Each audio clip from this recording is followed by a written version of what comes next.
Que me contó esta historia cuando todavía había caballos.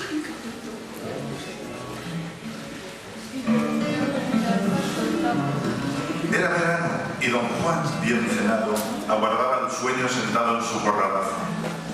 Tenía el respaldo de la silla apoyado en la pared y fumaba plácido mirando la luna redonda de aquella noche. El pozo, los carros bajo el porche, la higuera retorcida, todo se veía a la luz de la luna con nítido perfil. Hasta las barbas de don Juan, todavía, o casi negras, relumbraban y fulgían a la clara luz. Un grillo próximo cerraba la oscuridad. De pronto, un grande y prolongado estruendo se oyó en la cuadra. Don Juan se sobresaltó, puso la silla en su posición normal e hizo oído un momento. Nuevos golpetazos, luego de breve pausa batir de una cadena, y súbitamente, en el amplio circo que dibujaba la luna en el patio, apareció dando corbetas extravagantes el caballo negro de don Juan. Se revolvía bravío y circense y corría en mil direcciones con la cabeza baja, husmeando la sombra, queriendo tal vez sorberla como charco turbio con sus pelfos. Don Juan, tranquilizado, volvió a su primitiva postura. Creyó oportuno aguardar a que el negro caballo se apaciguase. Y pensaba, este caballo está loco, no hay que darle vueltas, es falso como una coima y un día me va a matar o va a desgraciar al caballo blanco, hay que venderlo. Cuando don Juan acabó su puro, el caballo negro había acabado también con sus energías, ya como aburrido ganduleaba por el patio. Don Juan se fue hacia él para encerrarlo. Antes le dio agua, y mientras el bruto abrevaba, el amo seguía con su monólogo interior. No hay más remedio que venderlo. Pero ¿cómo todo el mundo cree que yo entiendo de caballos más que nadie en la comarca? Si lo ofrezco, pensarán que tiene alguna falta. Esto hay que rumiarlo mucho. A los pocos días, en los foros de tratantes y gitanos, se decía que don Juan quería vender un caballo. Pretextaba que le gastaban mucho, que no estaban los tiempos para tener los caballos por puro lujo, pero la verdad es que los que conocían bien a don Juan no creían esta versión. Lo que quiere, decían, es comprar otro muy bueno que ya tendrá localizado. Don Juan nunca tiene un solo caballo. Pero podía tener 3, añadía alguno. No, le respondía, hace mucho que no tiene más de 2, por lo menos desde la guerra. Un atardecer calurosísimo de agosto, don Juan paseaba pacientemente por la plaza de su pueblo. Las gentes salían de la novena sudorosas, abanicándose con furia. En la terraza del casino los hombres tomaban gaseosas y refrescos. Las niñas jugaban al corro en la glorieta. Cuando don Juan se disponía a encender su puro, alguien de pronto le ofreció lumbre.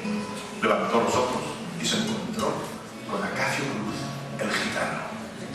Acacio era alto, gran bigote y siempre llevaba sombrero marrón y traje muy bien planchado, color marrón también.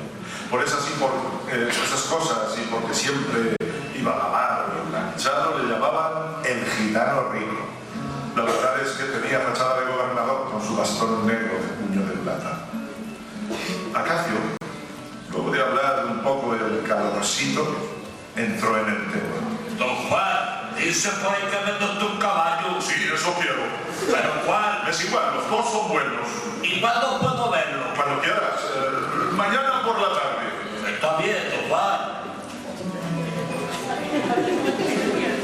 Aquella mañana la pasó casi entera don Juan dando sabias instrucciones a su nieto Juanito.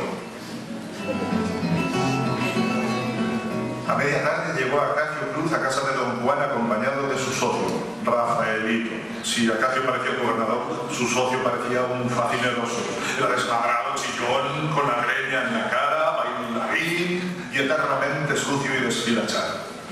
En medio del ejido, los tres hombres miraban los dos caballos, solo mirarlos, porque los gitanos nunca prueban las bestias, más bien prueban el amo, pero en este caso don Juan, el amo, estaba a prueba de pruebas. Indistintamente alababa a los dos animales, con simétricas palmadas acariciaba al caballo blanco y al caballo negro. Con la misma modulación de la voz los llamaba por sus nombres. De pronto, Juanito, el nieto de don Juan, salió de la casa y lentamente se aproximó al grupo. ¿Vas a vender los caballos, abuelito? No, hijo mío, los dos no, uno. El niño quedó mirando con ojos amorosos al caballo negro y después de un tímido titubeo dijo: Abuelo, el negro no. Don Juan siguió hablando con los gitanos sin hacer más caso del niño. Abuelo, el negro no. Dijo Juanito de nuevo con un tono pesado. No, anda, vete. Abuelo, el negro no. No, si el negro se va a quedar aquí. Anda, váyate a la casa. El niño se retiró unos pasos, pero agudizó el tono lastimero. Abuelo, el negro no. Los gitanos comenzaron a menudear las miradas sobre el caballo negro. Abuelo, el negro no. Juan se volvió hacia el nieto con cara de evangelio. ¡Que te vayas, digo! Los gitanos cambiaron medias palabras entre sí. Rafael movía los labios con gran rapidez a la altura de la oreja de Acacio, que le oía inclinando un poco la cabeza hacia el socio. Don Juan, adrede, como esperando que el chico marchara, permaneció unos segundos apartado unos pasos de los interlocutores misteriosos. Por fin, Acacio tosió un poco y con aire grave y comedido se dirigió a don Juan.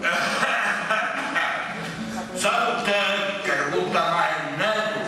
¿Siempre tiene el mismo precio que el blanco? Los dos son igual de buenos, respondió don Juan. Abuelo, el negro no. Decía el niño gimoteando desde allá lejos.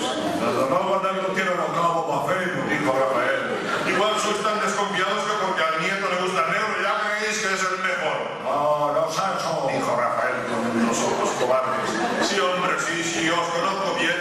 El chico está encariñado con el negro porque siempre lo monto en él. Ah, por algo lo montará usted. Le contestó Rafael con aire de benedicto. Desde luego no es lo mejor.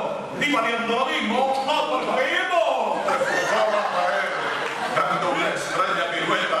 Abuelo, el negro no. Se oía todavía al nieto que medio oculto en una cortina miraba hacia el grupo.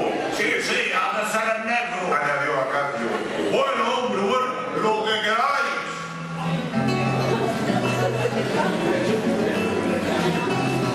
Dos días después, cuando a las 3 de la tarde don Juan dormía la siesta, unos tremendos llamadazos en la puerta le despertaron.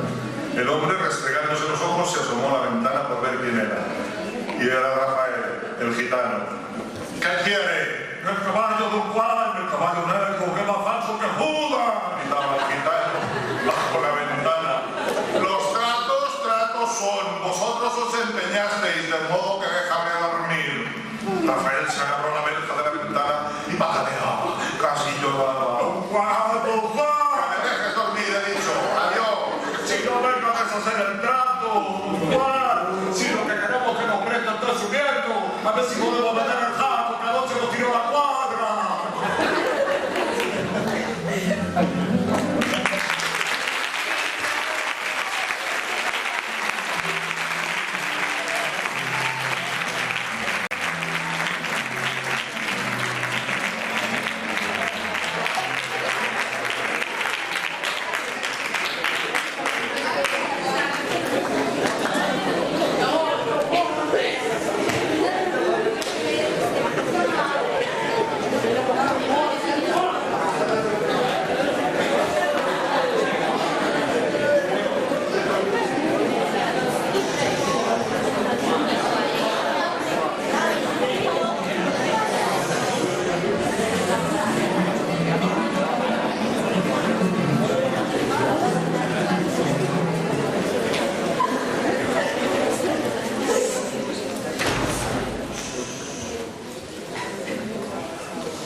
Paulina y Gumersindo. A Ignacio Aldecoa.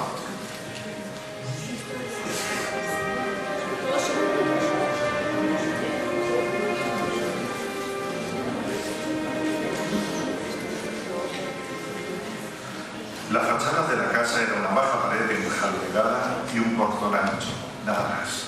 Detrás del portón un corralazo con higuera y barra, con pozo y macetas, y cosa rara, un bravo desmonte velloso de hierba solar de las gallinas.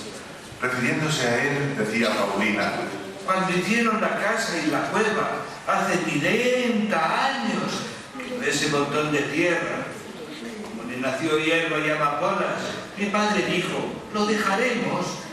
Y cuando nos casamos, Humercindo dijo, vamos a dejarlo y así tenemos monte dentro de la casa. En el fondo del corralazo, en bajísima edificación, la cocina, la alcoba del matrimonio, la cuadra de Tancredo y un corralito para empezar. Algunas tardes, muchas, íbamos con mamá o con la abuela a visitar a la hermana Paulina. Si era verano, la encontrábamos sentada entre sus macetas, junto al pozo, leyendo algún periódico atrasado de los que traían las vecinas, o cosiendo. Al vernos llegar, se quitaba las gafas de plata, dejaba lo que tuviese entre manos y nos decía con aquella su sonrisa blanca: ¿qué dice esta mi vieja? Siempre me cogía a mí primero, me acariciaba los muslos y apretaba mi cara contra la suya. Recuerdo de aquellos abrazos de costado, su pelo blanquísimo, sus enormes pendientes de oro y la gran verruga rosada de su frente. Olía a arca con membrillos pasados, aceite de oliva, a paisaje soñado. Y me miraba más con la sonrisa que con sus ojos claros, cansados, bordeados de arrugas rosadas.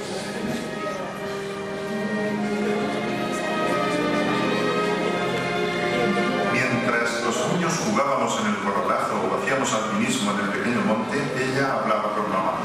Gustaban de recordar cosas antiguas de gentes muertas, de calles que eran de otra manera, de viñas que ya se quitaron, de montes que ya eran viñas, de romerías de vírgenes que ya no se estilaban. Y al hablar con frecuencia levantaba una ceja o el brazo como señalando cosas distantes en el tiempo. Y al reír se tapaba la boca con la mano e inclinaba la cabeza. ¿Qué cosas aquellas, hija mía? Si contaba cosas tristes, levantaba un dedo agorero y miraba muy fijamente a los ojos de mamá. Aquello tenía que ser así. Tenía que morirse como nos moriremos toditos. El invierno nos recibía en su cocina, bajo la campana de la chimenea, vigilando el cocer de sus pucheros. La llama, que era la única luz de la habitación si estaba sola, despegaba brillos mortecinos de los vasos gordos de la alacena y un turbio espejo redondo del cobre colgado. En el silencio de la cocina solo vivía el latir del despertador, que acrecía hasta batirlo todo cuando había silencio y llegaba a callarse si todos hablaban. Se para el despertador, lo siento, aunque esté en la otra punta del corralazo o en casa de las vecinas. Decía la hermana Paulina. En las noches más frías de invierno lo envolvía con una bufanda, no se escarchase. Cuando no está Humercindo, es mi única compañía. Me desvelo, lo oigo y quedo tranquila. Si hacía frío, jugábamos en la cocina sobre la banca, cubierta de recia tela roja del bonillo, o en la cuadra de Tancredo. Al concluir una de sus historias, quedamos unos instantes, silenciosa, mirando al fuego con las manos levemente hacia las llamas. Pero enseguida sonreía porque le llegaban nuevos recuerdos y meneando la cabeza y mirando a mamá empezaba otra relación. Si era de gracias y dulzuras, nos decía: acercaros, Fanny vieja, y escuchad esto. Y tomándonos por la cintura contaba aquello mirando una vez a uno, otra a otro y otra a mamá. Y si era de sus muertos, concluía el relato en voz muy opaca. Se recogía una lágrima, suspiraba muy hondo. ¡Ay, señor! Y quedaba unos segundos mirándose las manos cruzadas sobre el alma. Mamá le decía: ¿recuerda usted, Paulina? Ella sonreía, movía la cabeza y se adentraba con sus palabras añorantes en los azules fondos del recuerdo.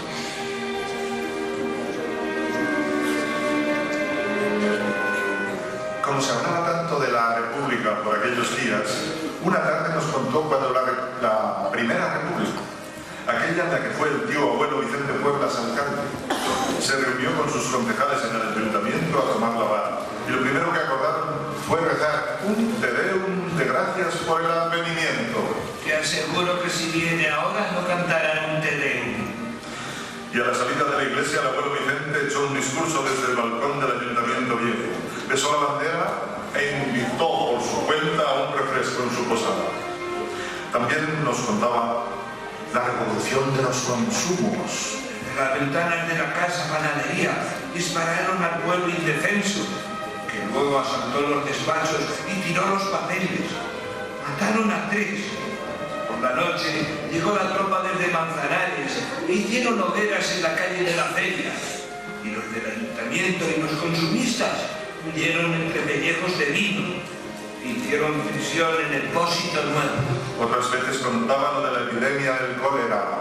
Los llevaban en carros a los muertos, como si fueran árboles secos. O cuando mataron a Tajá, o a don Francisco Martínez, el padre de las Lauras. O lo del año del hambre, cuando Las pobres gentes se comían los perros y los gatos. Cuando llegaba la hora de marcharnos, abría la despensa y mientras buscaba en ella decía: Y ahora el regalo de la hermana Paulina. y mamá, pero Paulina, mujer. Tú calla, muchacha. Y según el tiempo sacaba un plato de uvas, o de avellanas, o de alcamuces, o de rosquillas de anís, o lo mejor de todo, cotufas, que ella llamaba rosetas. A veces tostones, que son trigo frito con sal, o cañamones. Si era verano y teníamos sed, nos hacía refrescos de vinagre muy ricos. Y al vernos comer aquellas cosas con gusto, decía sonriendo: Aquí están buenos, mi vieja.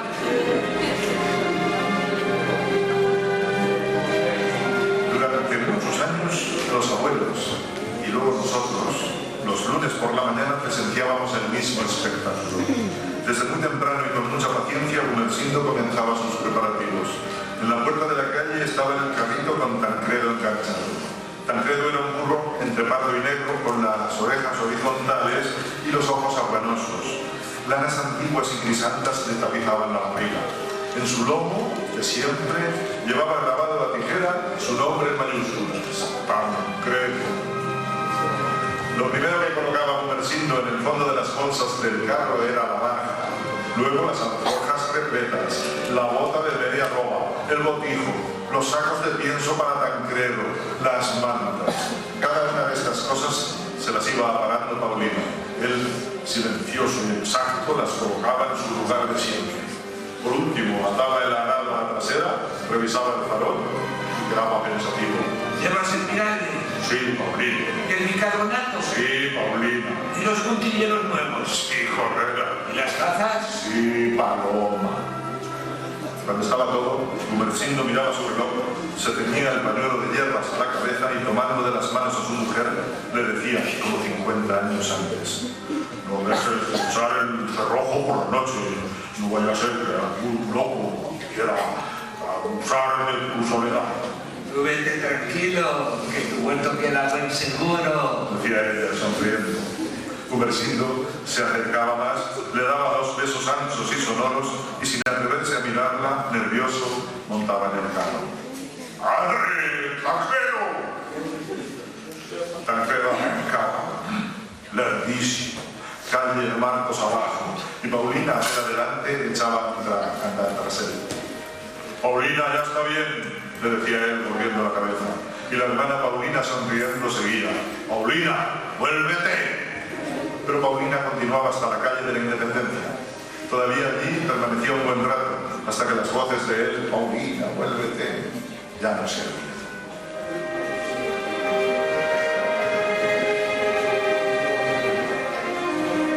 El resto de la semana, hasta el sábado a media tarde que regresaba Gumersindo, Paulina esperaba. Esperaba y preparaba el regreso de Gumersindo. Esperaba y recibía a sus amistades. Gumersindo, en la soledad de su viñote, a casi 10 leguas del pueblo, esperaba también, sin amistades a quien recibir. Allí solito, luchando contra la tierra, el pobre mío. Cuando el cielo se oscurecía, Paulina, desde la puerta de su cocina, venteaba con los ojos preocupados. ¡Ay, Jesús! Los días de tormenta, pegada a la lumbre, rezaba viejas oraciones entre católicas y saturnales. Nunca imaginaba a su Gumersindo amenazado de otros enemigos que los atmosféricos. Al hablar del cierzo, la nevasca, la helada, la tormenta o el granizo, los personalizaba como criaturas inmensas de bien troquelado carácter.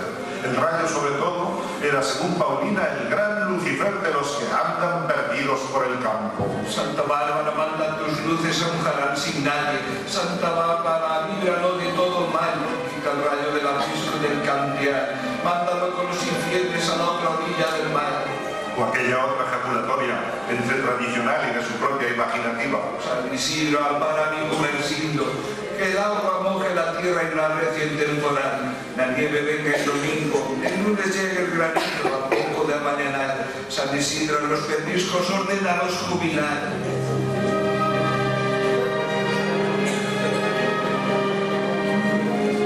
Los sábados, hacia las 6 de la tarde, Gumersindo asomaba, llevando a Tancredo del Diestro por la calle de la Independencia. Mucho antes ya estaba Paulina en la esquina con los ojos hacia la plaza. ¿Qué hay, Paulina? Esperando a tu Gumersindo. ¡Ea! Contestaba casi ruborosa. Mira, Paulina, esperando a su galán. ¡Ea! Así que columbraba el carro. Paulina no contestaba los saludos.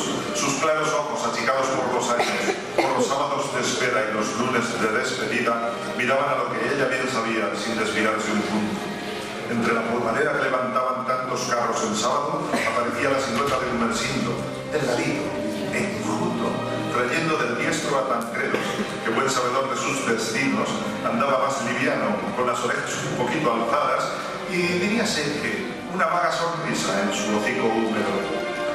Antes de que el carro llegase a la esquina de la calle de Marcos, Paulina avanzaba por el centro de la carrilada hasta Gumersindo. Tomándole la cara entre las manos, lo besaba como un niño. ¡Vamos, Paulina, vamos! ¿Qué va a decir la gente?, decía él, tímido, empujándola con suavidad. Él, que olía a aire suelto de otoño y el sol parado, a pámpanos y a mosto, si ya era vendimia. Paulina daba luego unas palmadas a Tancredo. ¡Ay, viejo! Se les veía venir calle de Marcos adelante, cogidos del bracete, como ella decía, seguidos de Tancredo, ya confiado a su querencia. Siempre le traía a él algún presente, las primeras muestras de la viña, unas amapolas adelantadas, un jilguero, espigas secas de trigo para hacer tostones, un nido de pájaros o un grillo bien guardado en la boina.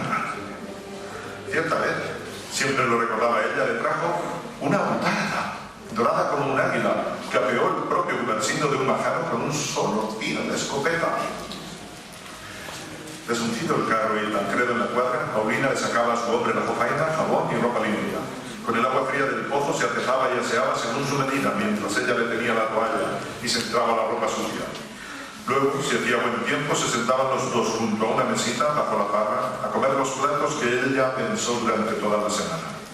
Y comiendo en amor y compañía, iniciaban la plática que duraría 2 días. Él le contaba minuciosamente todos sus quehaceres y accidentes de la semana, en qué trozo de tierra laboró, cómo presentía la cosecha, quiénes pasaron junto a su haz, si le sobró o faltó algún companaje, si hizo frío, calor o humedad, si tuvo noches claras o oscuras, si habló o no con los labradores de los cortes vecinos, qué le dijeron y cómo respondió él. Dedicaba un buen párrafo al comportamiento de Tancredo, si anduvo de buen talante o lo pasó mal con los tábanos y las avispas, si se le curó o no aquella matadura que le hiciera la lanza la pasada semana, si engrasó o no las tijeras de polar, y muy sobre todo si le alcanzó el vino hasta la hora de la vuelta. Luego le llegaba el turno a Paulina, que le daba las novedades del pueblo durante la semana. ¿Qué visitas tuvo y de qué se habló? Repaso de enfermedades en curso, muertos y nacimientos entre la vecindad y conocidos, los miedos que pasó ella el jueves, que se encerró el cielo o se vieron relámpagos por la parte de Alhambra, la preocupación por si le habría puesto poco tocino en el hato o si el vino se habría rejuntado con la calina que hizo.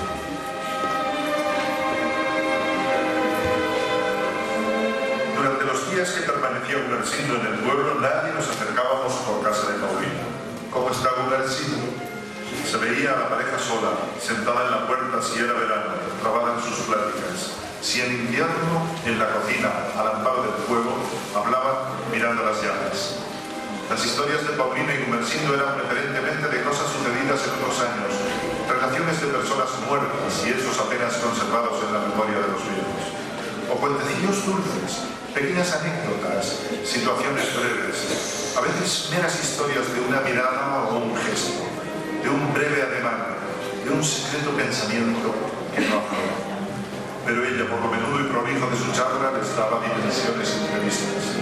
Ahora comprendo que en todas sus historias y pláticas había una sutil malicia, una delgada intención que entonces se me escapaba. Años después, Cuando mamá me recordaba las cosas de Paulina, caí en la singular Minerva de sus lágrimas.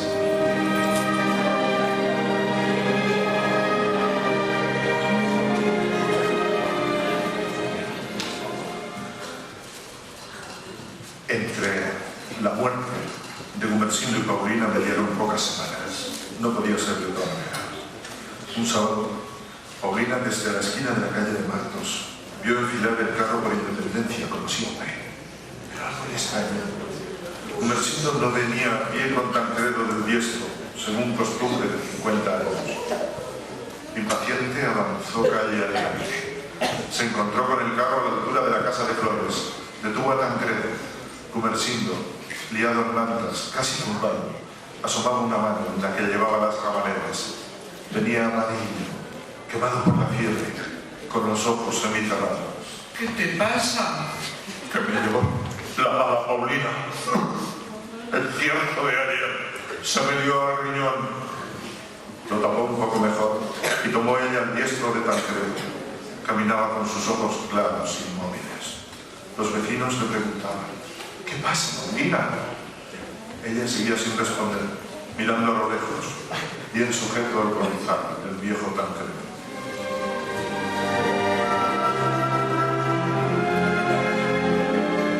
No permitió Paulina que nadie lo tocara. Ella lo lavó y amortajó. Ella, con ayuda de otras mujeres, lo echó en la caja. Ella, sin una lágrima, lo miró con sus viejos ojos claros desde que lo encamaron hasta cerrar la caja. Fue un entierro sin llantos, sin palabras. En el corralazo aguardábamos los vecinos, mirando el pozo, la pala, la higuera, el desmonte cubierto de hierba tierra, el carro de surcido descansando en las lámparas. Cuando sacaron la caja al coche que aguardaba en la calle, Paulina, ante el asombro de todos, echó a andar tras el féretro. Los curas la miraban embobados sin dejar de cantar. Nadie se atrevió a disuadirla. Iba sola delante del duelo, con las manos cruzadas, pañuelo de seda negro a la cabeza y los ojos fijos en el arca de la muerte. Así llegó hasta la esquina de Martos con Independencia. Cuando el coche dobló hacia la plaza, ella quedó parada en la esquina y, como siempre, levantó el brazo. Mamá y otras vecinas quedaron junto a la hermana Paulina, que seguía moviendo la mano, hasta que el entierro y su compañía desembocó en la plaza. Volvió entre los brazos de las vecinas, completamente abandonada, llorando al fin, con un solo gemido, interminable, sordo, sin remedio, que acabó con su agonía muchos días después. No sé por qué lío de herederos la casa de Paulina sigue abandonada. Alguna vez me he asomado por el ojo de la cerradura y he visto el corralazo lodado de malas hierbas y cardencias. Y por más que esfuerzo mi memoria, no consigo rememorar en él la dulce vida de Paulina, sino el quejido sordo, interminable, de animal herido, que sonó en aquella casa hasta el ronquido final de la noche.